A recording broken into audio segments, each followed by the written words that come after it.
അതേ, ആരെങ്കിലും ഉണ്ടോ? എല്ലാവരും ഒന്നിങ്ങോട്ടേക്ക് പുറത്തേക്ക് വരാമോ?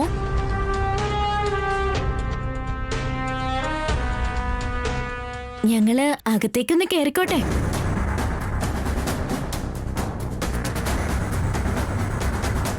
അയൽവക്കക്കാരെന്ന് വാക്കും പൊക്കി പിടിച്ച് നീ കാണിക്കുന്ന ഈ പെർഫോമൻസ് ഉണ്ടല്ലോ, ചില്ലറ പെർഫോമൻസ് അല്ല. അയ്യോ രാമാ, ഞാൻ എന്ത് ചെയ്തിട്ടാ ചേട്ടാ? നിങ്ങളൊക്കെ ഓസ്കാർ പെർഫോമൻസ് അല്ലേ, ഞാൻ വെറും സ്റ്റേറ്റ് ലെവലാ. ആദ്യം എന്നോടൊന്ന് അകത്തേക്ക് കയറാൻ പറ. എത്ര നേരം എന്ന് വെച്ചാ ഇങ്ങനെ പുറത്തു നിർത്തി സംസാരിക്കുക? അവർക്ക് പ്രശ്നമൊന്നുമില്ല അവനി, താൻ ചെല്ലേ.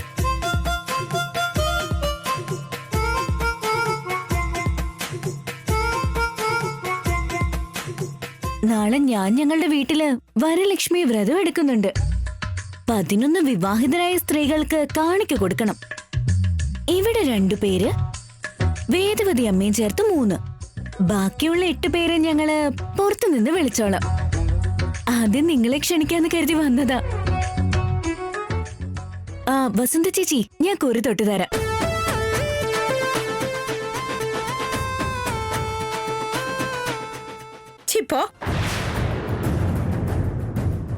അതെന്താ നിങ്ങൾ അങ്ങനെ പറഞ്ഞേ?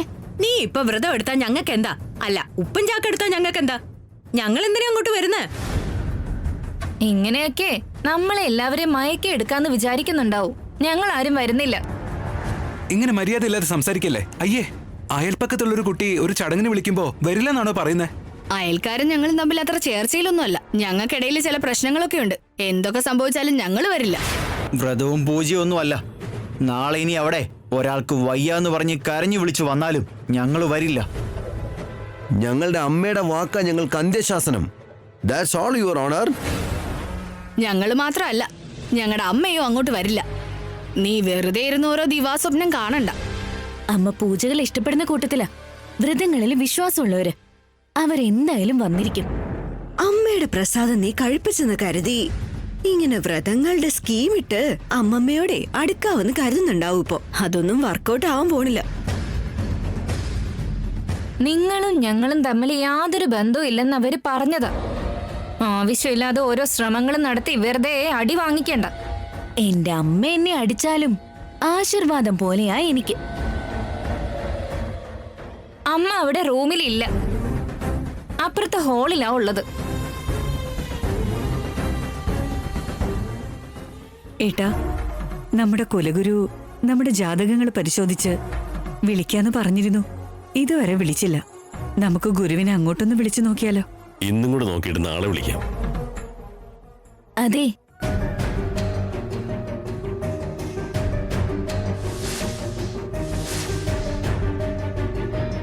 എന്തിനാ വന്നത്?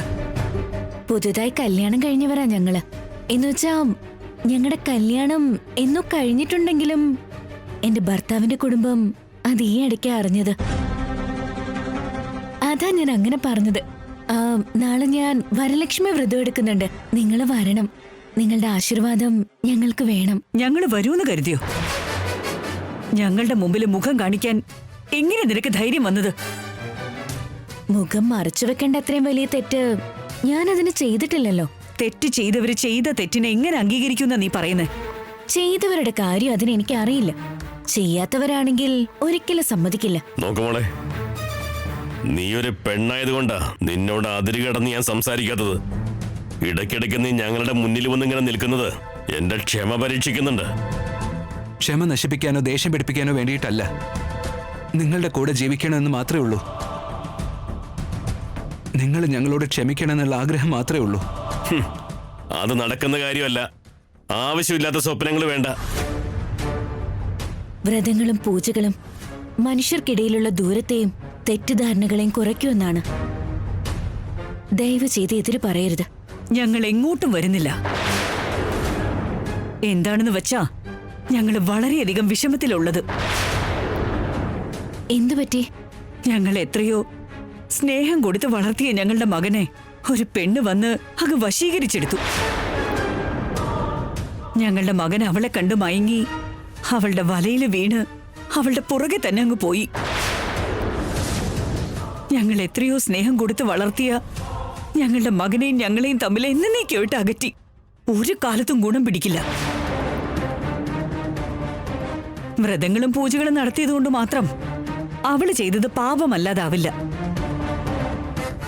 മകന് നഷ്ടപ്പെട്ടതിന്റെ വിഷമം എന്റെ വീട്ടില് മരണത്തോളം വലിയ വിഷാദമാണ് ഉണ്ടാക്കിയിരിക്കുന്നത്.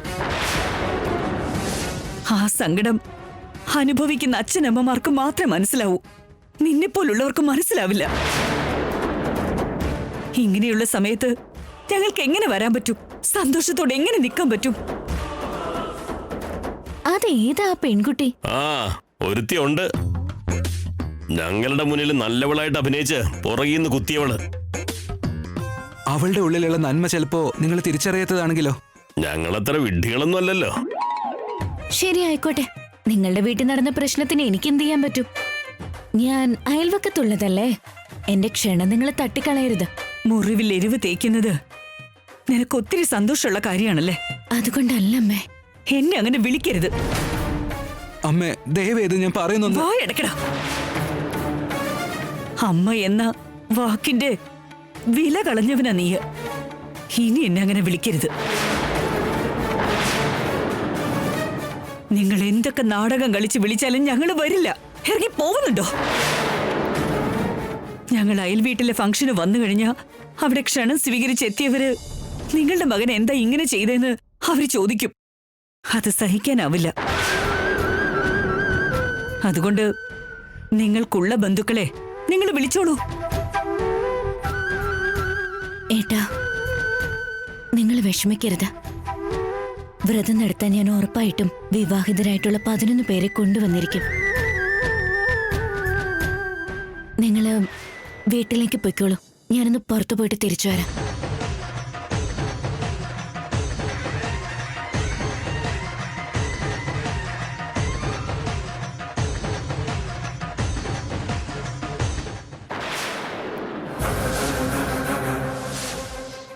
അമ്മയുടെ അടുത്തേക്ക് ചെന്ന് നല്ലൊരു ക്ലാസ് എടുത്തിട്ടാ വരുന്നത്. ഇപ്പൊ നിനക്ക് സമാധാനമായല്ലോ അല്ലേ? ഞാൻ പറഞ്ഞത് നടത്തിയിരിക്കും. മുന്നോട്ട് വെച്ച കാൽ പിന്നോട്ട് വെക്കില്ല എന്നൊക്കെ പറഞ്ഞ് നെഗളിപ്പ് കാണിച്ച ഇത് തന്നെ ആയിരിക്കും ഫലം. നിനക്ക് ശ്രീകരനെ കല്യാണം കഴിച്ചിട്ട് എന്ത് നേട്ടം ഉണ്ടായത്? മരുമകളായിട്ട് നിന്നെ ഇതുവരെ അംഗീകരിച്ചിട്ടില്ല. ആരതിയില്ല, ആദരവില്ല, പിന്നെ അനുഗ്രഹവും ഇല്ല. അപമാനങ്ങളും കുറ്റപ്പെടുത്തലും മാത്രം. നാളെ നീ നടത്താൻ പോകുന്ന നിന്റെ വ്രതത്തിന് വീട്ടിലുള്ളവരെന്ന് മാത്രമല്ല, നാട്ടുകാർ പോലും വരാൻ പോകുന്നില്ല. ഒരാളും ഇല്ലാതെ നീ ഒരാൾ ഒറ്റയ്ക്ക് കൂട്ടില്ലാത്ത പക്ഷിയെ പോലെ നടത്തേണ്ടി വരും. അങ്ങനെ നടത്തുന്ന വ്രതത്തിന് വരലക്ഷ്മി വ്രതമെന്ന് ആരെങ്കിലും പറയോ? അനാഥ വ്രതം അങ്ങനൊരു പേരിട്ടോ? ഒന്ന് നിർത്താവോ? 24 മണിക്കൂർ സമയമുണ്ട്. അതിനുള്ളിൽ എന്ത് വേണമെങ്കിലും നടക്കാം. ഇപ്പോഴേ അങ്ങ് സന്തോഷിക്കല്ലേ? 24 മണിക്കൂറല്ല, 48 മണിക്കൂർ കഴിഞ്ഞാലും നടക്കില്ല. നോക്ക്. നോക്കിക്കൊണ്ടിരുന്നോ? ഞാൻ ഏതെങ്കിലും ഒരു വിധത്തില് ഈ വീട്ടിലെ മരുമകളായി കുടുംബക്കാരുടെ എല്ലാ സമക്ഷത്തില് അടുത്ത വർഷത്തില് വരലക്ഷ്മി വ്രതം കളർഫുൾ ആയിട്ട് നടത്തിയിരിക്കും. നീ കളർഫുൾ ആയിട്ട് എന്തായാലും നടത്താൻ പോകുന്നില്ല. അതിനു മുമ്പ് നിന്റെ ശരിക്കുള്ള കളർ ഇവിടെ എല്ലാരും അറിയും. ഇതിനോടകം തന്നെ നീ ഒരുപാട് ശ്രമങ്ങൾ നടത്തിയില്ലേ? ഇപ്പോഴും പകൽക്കിനാവ് നീ കണ്ടുകൊണ്ടേയിരിക്കുക. ഈ വീട്ടിലെ അമ്മ മുഖത്ത് നോക്കി ആട്ടി വിട്ടിട്ടും നിനക്കൊരു നാണോ ഇല്ല, വഴക്ക് പറഞ്ഞിട്ടാണെങ്കിൽ ബോധവും ഇല്ല. നാളെ നീ 11 പേരെ വിളിച്ചിട്ട് കാണിക്ക സമർപ്പിച്ചിട്ടില്ലെങ്കിൽ നിന്റെ വ്രതത്തിന് ഒരു ഫലവും കാണില്ല. നാവ് നല്ലതാണെങ്കിൽ നാട് നന്നാവുന്നാ പറയാറ്. വീട്ടിലുള്ളവർക്ക് എന്നോട് ദേഷ്യമാണെങ്കിലും പുറത്തുള്ളവർക്ക് എന്നോട് ഇപ്പോഴും സ്നേഹം കാണും. അവരുറപ്പായിട്ടും വന്നിരിക്കും. 11 പേരെന്നല്ല, 100 പേര് ഞാൻ വേണ്ടി വന്ന കൊണ്ടുവരും. എങ്ങനെ കൊണ്ടുവരുമെന്ന് എനിക്കും ഒന്ന് കാണണം. കല്യാണക്കാരി എല്ലാവരും അറിഞ്ഞതിന് ശേഷം നീ നടത്താൻ പോകുന്ന ആദ്യത്തെ ചടങ്ങായത്. അട്ടർ ഫ്ലോപ്പ് ആകുമെന്ന് ഉറപ്പാ. കുലഗുരു പറഞ്ഞതുപോലെ ഞാൻ ഈ വീട്ടിലെ മരുമകളാകുമെന്നുള്ള കാര്യം ഉറപ്പാ. ഈ വീട്ടിലെ മരുമകളായിട്ട് ഒഫീഷ്യലായിട്ട് വ്രതമാണെങ്കിലും പൂജയാണെങ്കിലും നടത്താൻ പോകുന്നത് ഈ ഞാനാ. Mind it.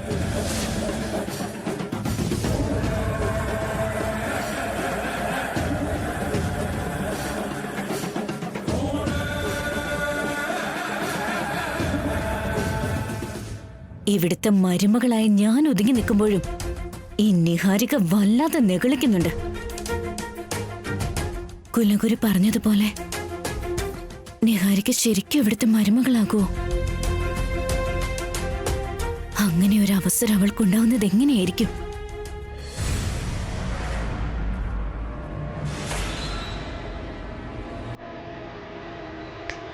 അതാ സാറ് വരണ്ട്.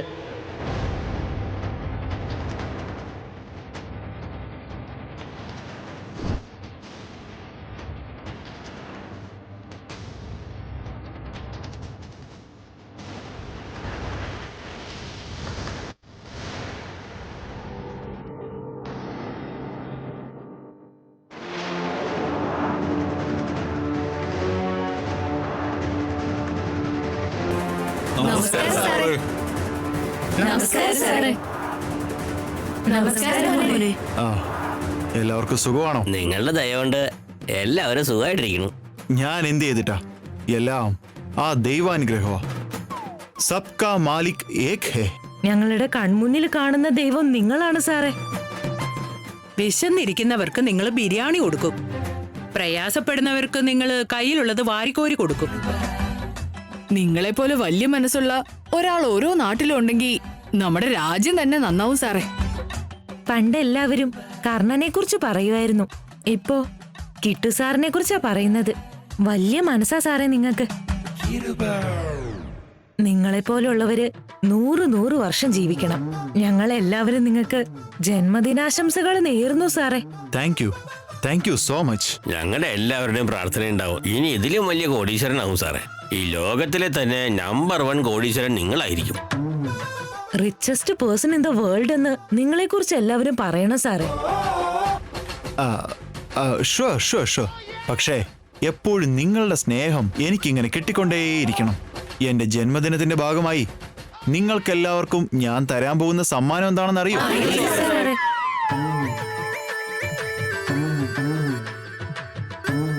എടുത്തോളൂ, ആർക്കെത്ര വേണമെങ്കിലും നിങ്ങൾ എടുത്തോ.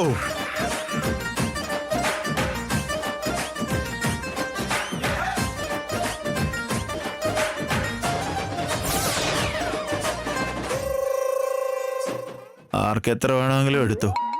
അടുത്ത വട്ടം ഇന്ത്യൻ കറൻസി അല്ല, ഫോറിൻ കറൻസി എടുത്തു തരും ഞാൻ. എടുത്തോ, എത്ര വേണമെങ്കിലും എടുത്തോ. കള്ള് വേണ്ടവര് കള്ളും ബിരിയാണി വേണ്ടവര് ബിരിയാണിയും വാങ്ങിച്ചോ. എടുത്തോ, എല്ലാരും വേണ്ടത് എടുത്തോ. എടുക്കാൻ വരുന്നുണ്ടടാ, നിക്ക്. നിങ്ങൾക്ക് വേണ്ടത് അത്രേ എടുത്തോ. എന്താടാ നീ വിളിച്ചു പറയുന്നേ? എന്താടാ നീ ഓരോ വട്ട് വിളിച്ചു പറയുന്നേ? ഞാനെന്താ ഇവിടെ കിടക്കുന്നേ? എന്റെ ബംഗ്ലാവ് എവിടെ?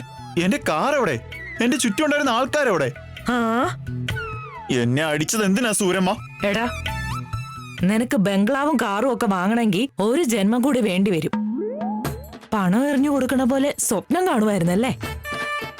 എടാ, നീ എറിയുന്നവനായിട്ടുള്ള സ്വപ്നം ഒന്നും കാണല്ലേ, എടുക്കുന്നവനായിട്ടുള്ള സ്വപ്നം കാണേ. എപ്പോഴും പണത്തെക്കുറിച്ചാ സ്വപ്നം. എന്നാ ഒരു ജോലിക്കും പോവാതെ വെറുതെ നടക്ക കുഴിമടിയെ. ഞാൻ പറഞ്ഞേക്കാം, ക്ലാസ് എടുത്തതൊക്കെ മതി, എനിക്ക് വേറെ പണിയുണ്ട്. മാറി. അയ്യോ,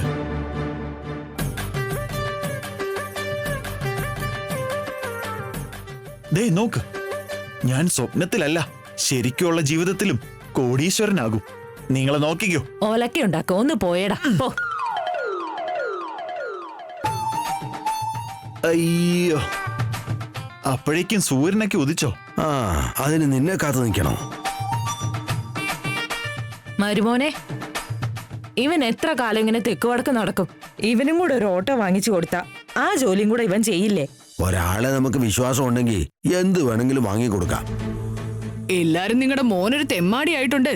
₹1 സമ്പാദിക്കുന്നില്ലെന്നാ പറയുന്നത്. അവര് പറയുന്ന കാര്യങ്ങളും അവൻ ചെയ്യുന്ന കാര്യങ്ങളും തമ്മിൽ വ്യത്യാസമൊന്നുമില്ല. ഓത്തുപോലൊരു മകനുണ്ടെങ്കിലും അവനെ കൊണ്ടൊരു പ്രയോജനവുമില്ല. ദാ നോക്ക് സരോജ, എന്നെ കുറിച്ച് ചീപ്പായിട്ട് സംസാരിക്കുന്ന എല്ലാവരോടും ഒരൊറ്റ കാര്യം പറ. മേരാ ബേട്ടാ കോ ഏക് ദിൻ ആയേഗാ കരോർപതി ബനേഗാ എന്ന്. അത് സ്വപ്നത്തെ പോലും നടക്കില്ലടാ.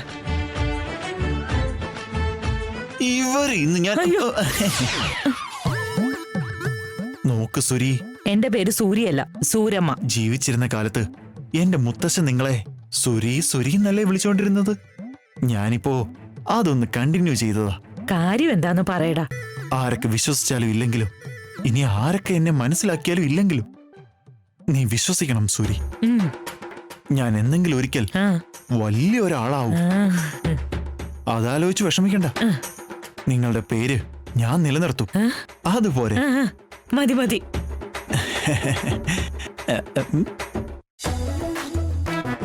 മരുമോനെ, എനിക്കെന്തോ അവൻ വലിയ ആളാവുന്ന തോന്നുന്നേ. നിങ്ങൾക്ക് കാര്യം മനസ്സിലായിട്ടില്ല അമ്മായി. അവൻ നിങ്ങളെ നന്നായിട്ടൊന്ന് സുഖിപ്പിച്ച് നിങ്ങളുടെ മോതിരം അടിച്ചോണ്ടങ്ങ് പോയി. അയ്യോ എടാ കിട്ടുമോനെ, അത് നിന്റെ മുത്തശ്ശന്റെ ഓർമ്മയ്ക്കുള്ളതാ. അവൻ എപ്പം നന്നാവോ എന്തോ. പന്നി പശുവാകത്തില്ലല്ലോ. നീ പോയി നിന്റെ പണിയെടുക്ക്. ഓ, ഇത്തവണ ഞാൻ പാട്ട് പാടിയിട്ട് പൈസ വാങ്ങിക്കോളാം. അടുത്ത വർഷം നീ പാടിക്കോ. ശരി ചേച്ചി.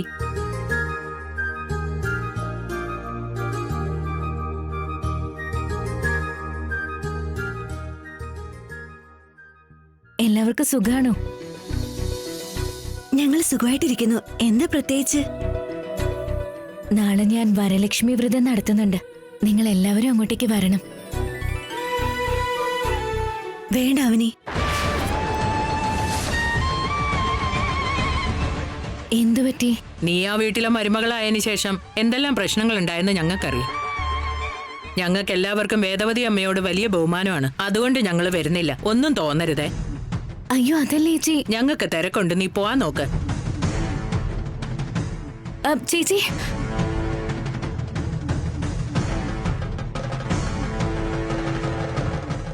ലക്ഷ്മി ചേച്ചി, നാളെ ഞാൻ വരലക്ഷ്മി വ്രതം നടത്തുന്നുണ്ട്. അതിന് നിങ്ങളെ ഒന്ന് ക്ഷണിക്കാൻ വന്നതാ. വരാൻ കഴിയില്ല. നാളെ എനിക്ക് കുറച്ച് തിരക്കുണ്ട്.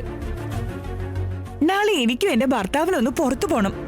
1 മണിക്കൂർ പോരെ ചേച്ചി? ഇപ്പൊ വീട്ടുകാരായിട്ട് നല്ല ബന്ധത്തിലല്ലല്ലോ. വേദവതി അമ്മയ്ക്ക് അത് ഇഷ്ടാവില്ല.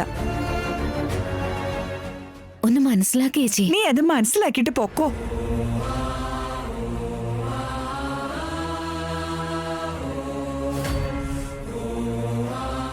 രേവതി ചേച്ചി, ചടങ്ങിന് ക്ഷണിക്കാൻ വന്നാണല്ലേ? ഞാൻ വരുന്നില്ല. ഞാൻ എപ്പോ എന്ത് ചെറിയ ചടങ്ങിനെ വിളിച്ചാലും എല്ലാവരും അതിന് വരുമായിരുന്നു. ഇന്ന് ഞാൻ ആരോട് ചോദിച്ചിട്ടും ഒന്ന് ആലോചിക്കുക പോലും ചെയ്യാതെ പറ്റില്ല എന്ന് എന്നോട് പറയുന്നത്. എല്ലാവർക്കും എന്താ പറ്റിയേ? നിങ്ങളുടെ എല്ലാവരുടെ മേൽ ഒരുപാട് വിശ്വാസം വെച്ചിട്ട് വന്നതാ ഞാൻ. എന്തോ ശക്തമായ കാരണമുള്ളതുകൊണ്ടാ നിങ്ങളാരും വരാൻ തയ്യാറാവാത്തെന്ന് മനസ്സിലായി.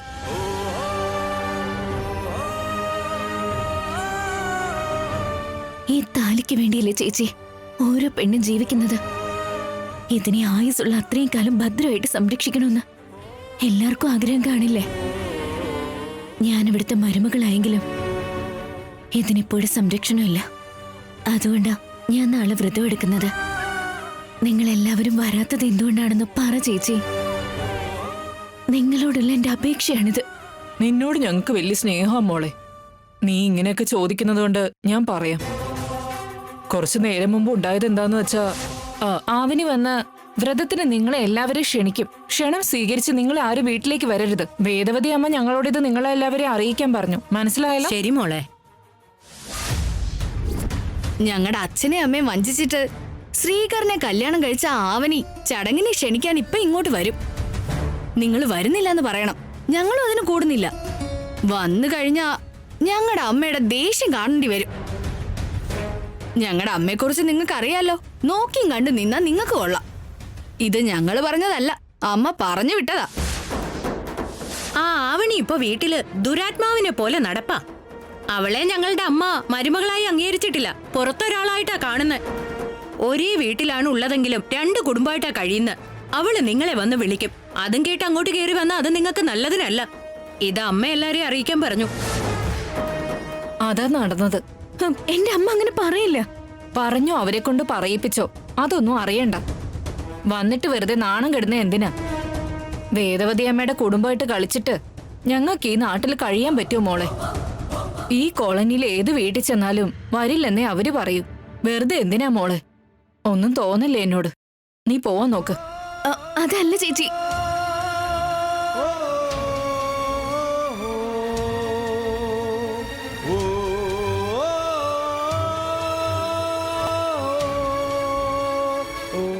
ഞാൻ വ്രതം നടത്താതിരിക്കാൻ വേണ്ടി, എന്നോട് അവർക്കുള്ള പക തീർക്കാൻ വേണ്ടി ചെയ്തതാണോ ഇതൊക്കെ?